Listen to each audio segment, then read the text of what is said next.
राज्यामध्ये पावसानं उघडीप घेतलेली आहे। काही भागात अधूनमधून पावसाच्या सरी बरसतायत। राज्यामध्ये पावसाचा जोर कमी झाल्याचा अंदाज वर्तवण्यात आलाय आणि त्यामुळे अतिवृष्टीमुळे हतबल झालेल्या शेतकऱ्यांना दिलासा मिळालाय। आताची महत्त्वाची बातमी पावसासंदर्भातली आहे। संपूर्ण राज्यामध्ये पावसाचा जोर कमी झालाय।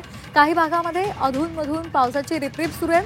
दरम्यान पुढल्या काही दिवसांमध्ये राज्यामध्ये पावसाची शक्यता कमीच आहे आणि याचबरोबर संपूर्ण राज्यामध्ये पावसानं उघडीप घेतलेली आहे आणि ती कायम राहील असा अंदाज हवामान विभागानं वर्तवलाय। राज्यामध्ये सध्या पावसाचा जोर कमी झालाय। गेल्या आठवड्यामध्ये पडलेल्या पावसानंतर आता फारशा पावसाची शक्यता नाहीये। अधूनमधून हलक्या सरी बरसतील, मात्र मुसळधार पाऊस होणार नाही असं हवामान विभागानं म्हटलंय। त्यामुळे अतिवृष्टीमुळे बेजार झालेल्या शेतकऱ्यांना काहीसा दिलासा मिळालाय।